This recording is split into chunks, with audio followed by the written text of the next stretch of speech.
अस्सलाम वालेकुम and welcome to my channel cooking with Usman's family. आज फिर हाजिर है एक नई और मज़ेदार सी रेसिपी के साथ। और आज की हमारी रेसिपी है बहुत ही मज़ेदार से शामी कबाब।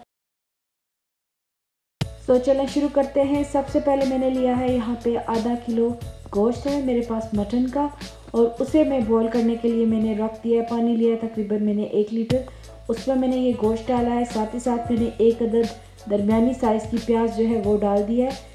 4 से 5 लहसुन के जवे आप साबुत डाल दें क्योंकि बाद में ये खुद ब खुद ही डिज़ोल्व हो जाएगा। इसके अलावा हमने लिया है जिंजर यानी अदरक। नमक मैंने लिया है 1 tablespoon. Red chilli powder मैंने लिया है ½ टी स्पून। इसके अलावा मैं इसमें डाल रही हूँ गोल मिर्च जो साबुत वाली होती है। ये मैंने ली है तकरीबन 9 से 10। सो इन्हें आप अच्छी तरह से मिक्स करें और इसे कुक करने के लिए रख दें, क्योंकि आपको पता है गोश्त गलने में टाइम लेता है, इसलिए हम दाल बाद में ऐड करेंगे जब गोश्त हमारा आधा गल चुका होगा। सो इसे अब मैं कवर करती हूँ और तकरीबन इसे मैं 25 से 30 मिनट के लिए रख देती हूँ। तकरीबन आधा घंटा हो चुका है और गोश्त जो है वो तकरीबन आधा गल चुका है। इस पॉइंट पे मैं इसमें ऐड कर दूँगी 1 कप चने की दाल। सो चने की दाल में इसमें ऐड करने के बाद इसे ढक दूँगी और इसे दोबारा से पकने के लिए रख दूँगी।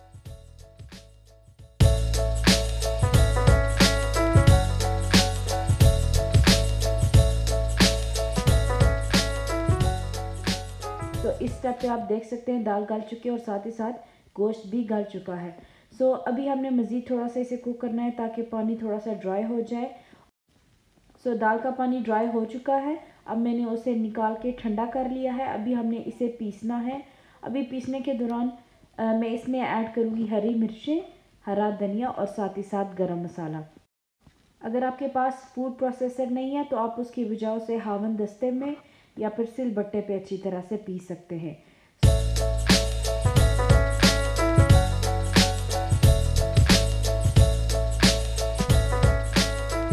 ये सारी चीज़ें डालने के बाद हम इसे अच्छी तरह से चॉप कर लेंगे।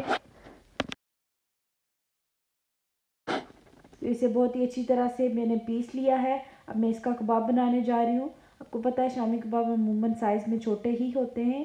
सो जितना कबाब मैंने बनाना है उस साइज़ का मैं ये ले रही हूँ मिक्सचर, और उसे मैं हाथ से अच्छी तरह से गोल शेप दे लेती हूँ। सारे कबाब इसी तरह से बना के रख लें और उसके बाद हम चलेंगे नेक्स्ट स्टेप जो कि है फ्राइंग का।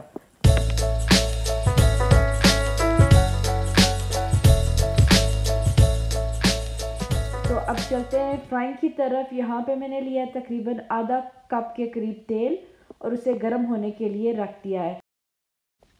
फ्राइंग के लिए हमने 1 अदद अंडा लिया है जिसे अच्छी तरह से फेंट लिया है। सो जो अभी हमने कबाब बना के रखे हैं वो कबाब में डिप करूँगी इस अंडे में, और अच्छी तरह से डिप करने के बाद अब मैं इन्हें फ्राई कर लूँगी। फ्राइंग के दौरान हमने आंच को मीडियम रखना है ताकि अच्छा सा गोल्डन सा कलर आए। अभी मैं इनकी साइड चेंज कर लेती हूँ।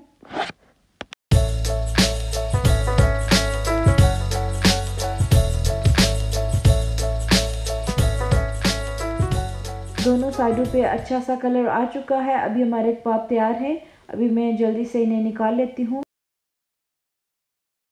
बाकी के कबाब भी इसी तरह से तल लें।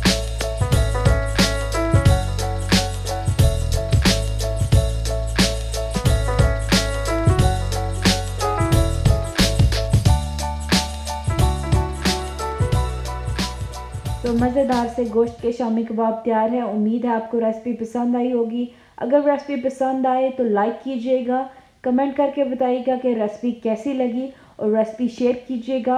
और अगर अभी तक आपने मेरा चैनल यानी cooking with Usman family subscribe नहीं किया तो जल्दी से करें सब्सक्राइब और बेल का बटन दबाएं। आपसे जल्दी मिलेंगे एक नई और मज़ेदार सी रेसिपी के साथ। तब तक के लिए मुझे दीजिए इजाज़त। अपना बहुत सा ख्याल रखिएगा। अल्लाह हाफ़िज़।